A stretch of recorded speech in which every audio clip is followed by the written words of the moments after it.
I don't think this video needs a preface, because I think that most of you are feeling it also today, stepping into the 111 days, even though it's not like the 1111 days. Like today, 111 is a number of the destroyer, Apollyon, the Antichrist. That's today. I don't think this video needs a preface for the energy that you're probably already feeling. I mean, even coming home from work, it was like the dogs were barking in the neighborhood like crazy, the sirens were going like crazy. You're like, is it a full moon? That would be icing on top of the cake if it's a full moon. I'm not sure if it is or not, but the moon was pretty bright. Is it a full moon? I don't know, but still, like when the moon is almost full, like icing on the cake. This video is it's very loving to be mercy minded, but we do know deep down at some point mercy runs out. And before the mercy runs out, there's kind of this like desperation of the people in the spirit. So I don't like to predict like, oh, it's over, it's over, it's over. But even when I opened up TikTok today, it was like every single person was talking about how like desperate the situation is.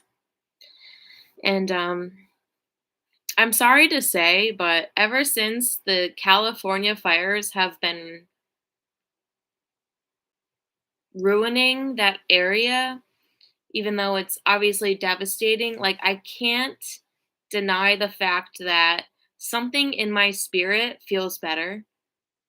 I feel a physical weight lifted off of my shoulders. I don't have an opinion, but I will tell you that since the fires have been burning up all these mansions,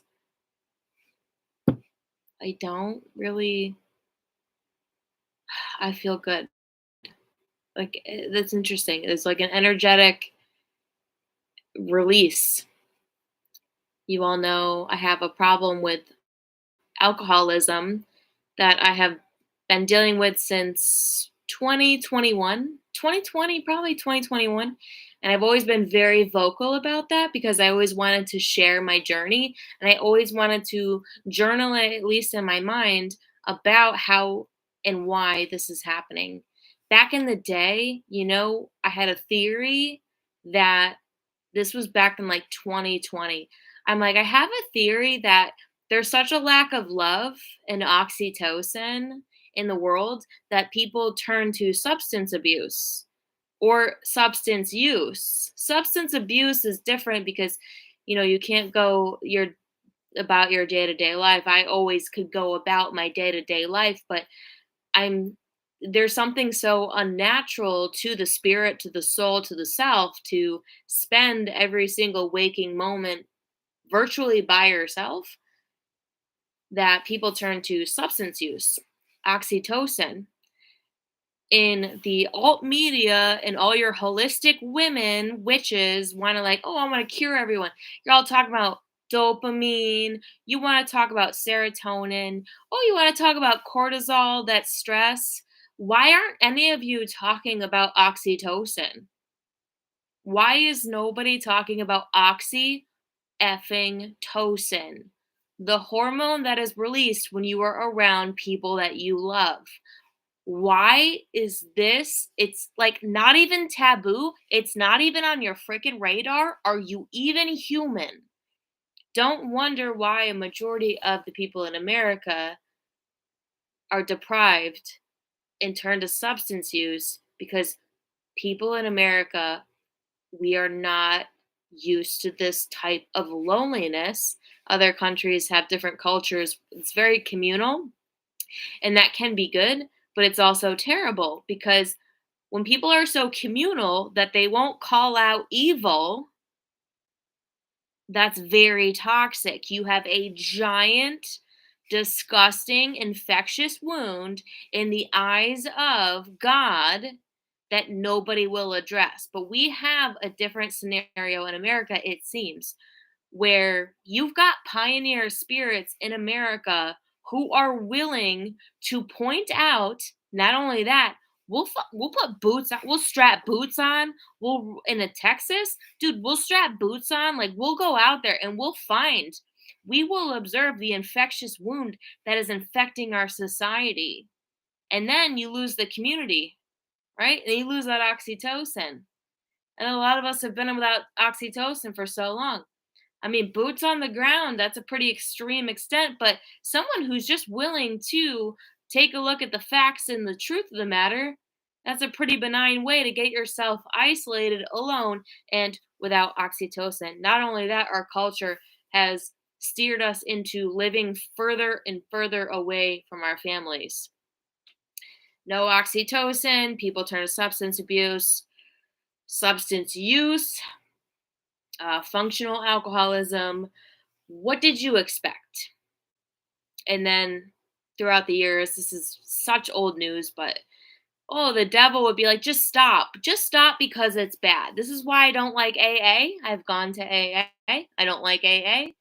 I like it like a little bit, but I also don't, because I'm like, this is also a cult. Because the devil says, just stop. And I always said, well, okay, just stop. But why? Because you tell me to? Or is there something more to learn here? Because there's an infectious wound in society that is so bad, that is so unnatural.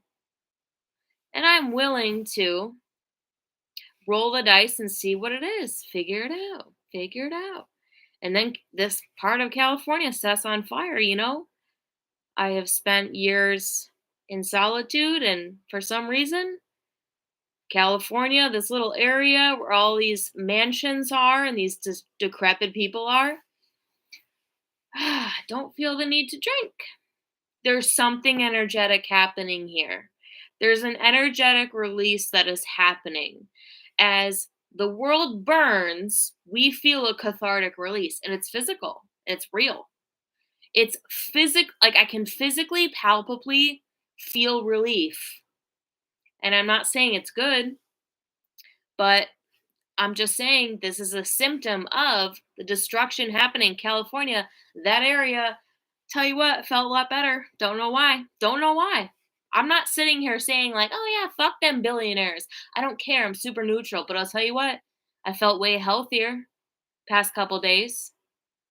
Healthier than I felt in years, many years. 4 or 5 years. There's something to it. It is very loving to be mercy minded, but you have to have a logical brain that knows that at some point the mercy runs out. This day was very interesting. I feel like I had a good day. My clients are so wonderful, but a lot of people come with benign demons, and the demons come out. Not saying everybody, obviously, not like this is not like I didn't have like the worst day, but it was like a last ditch effort, it felt like, from the demons and people to come out. People that are generally good people, so they can be fine and dandy, but the demons they harbor attack people like me. So then I'm attacked all day long on a day where retribution is being handed out. So I'm not saying anything about the people I encounter. They are beautiful, they are wonderful. But when there's such a desperation in the air, people who have no awareness of the even benign demons that they harbor, they come out and they attack people like me. So, wasn't expecting this, but all day long, getting attacked by the most benign demons in people. The most benign demons in people are coming out with desperation. They want to cause chaos. They want to cause destruction. They want to fuck with your time. They want to drain your energy. And they want to contradict you.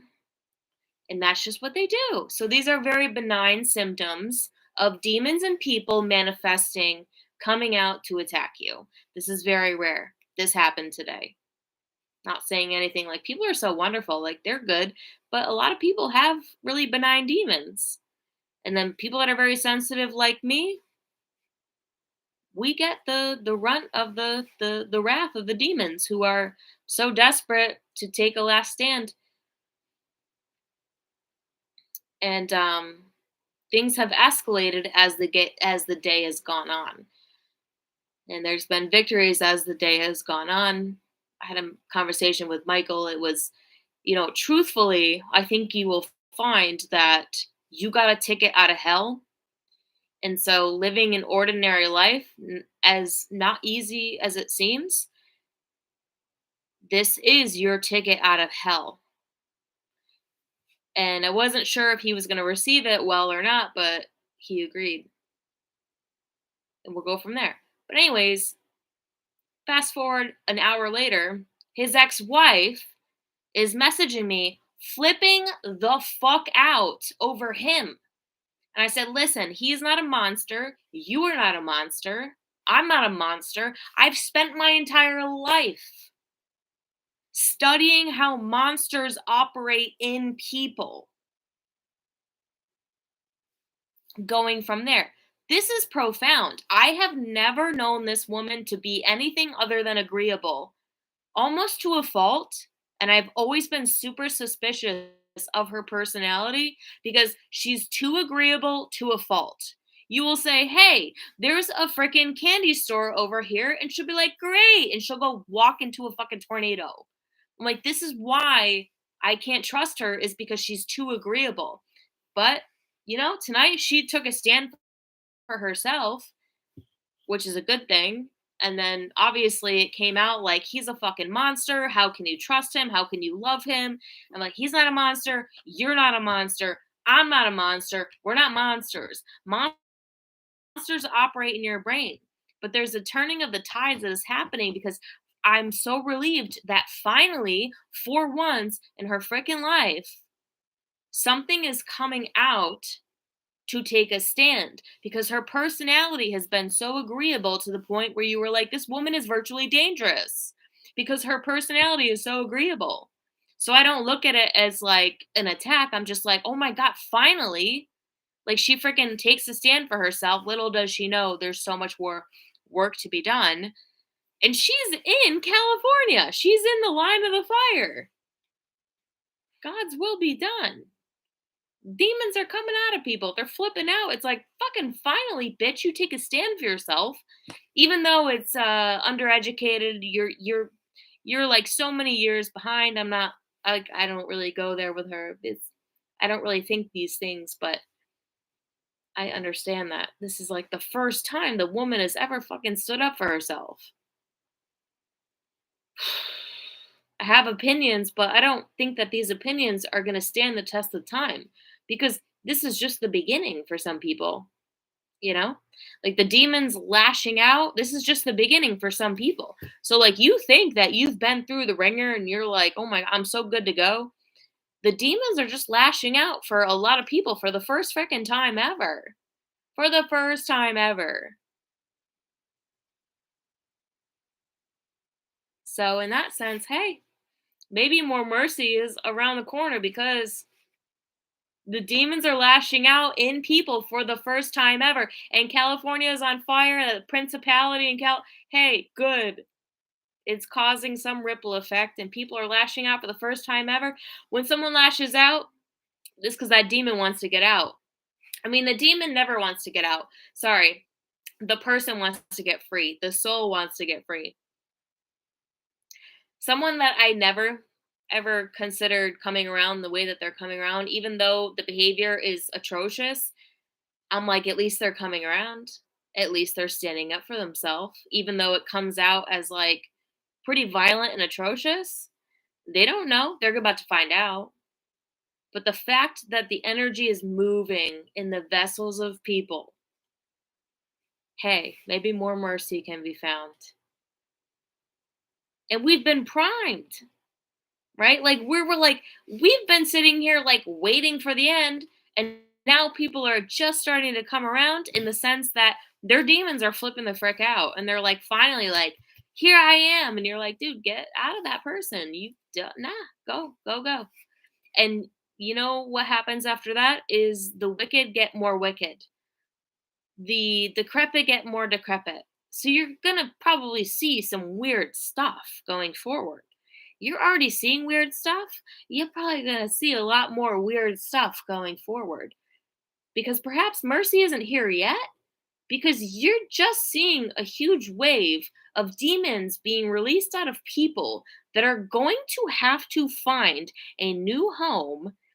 And that means that the most evil that you've seen is probably about to get more evil. Sit back with your popcorn, you've been watching, but this is going to be a little bit more like not really entertaining. It's going to be probably pretty creepy to watch. So just buckle up and wait for that. Hey, Riley. Oh, so good to see you, my friend. It's good to have a friend in this moment. He says they think they can pawn them off or something, or get you to carry the load. I don't know. Yeah, I do think that the demons have this agenda to like irritate you, but then they like hope that you won't say anything, right? Because it's like it's not the person itself, but there are demons and people. It's funny you say that, because even today I had to regroup, and I was like, well, I could not say anything and let the Holy Spirit take over, but there's like a weird in between now where God is like handing and like delegating his power to other people. And I was like, okay, so I could not say something in the past, just let the Holy Spirit take over. And then later on, I was like, okay, I actually could say something and then go from there, because I needed to say something. It was like something in me knew to actually take responsibility and say something. That's not my personality. My personality is not to micromanage people. My personality is not to like tell people the way it is. But I'll tell you what, for the first time today, I felt the Holy Spirit was like, no, no, no. Now it's time for you to instruct people, to correct people, and to tell people the way it is, in a very benign sense. These are very stupid at this point. These are very benign scenarios. But I couldn't not listen to the instruction from the Holy Spirit. And so these obstacles were met with victory because it was the way God would have intended. In fact, if I didn't do it, I think it probably would be worse as time goes on. So this is a very weird time that we live in. It's very spiritual, right? It's like everything in people. It's just everything's very spiritual. You can't look at it any other way. Even if people want to bring in logistics or psychology, you got to bring it in somehow, because you can't look at it any other way. Thanks for tuning in. All right, well, that's it. Either right kind of people. Love y'all so much. Have a great night. Talk to you again really soon.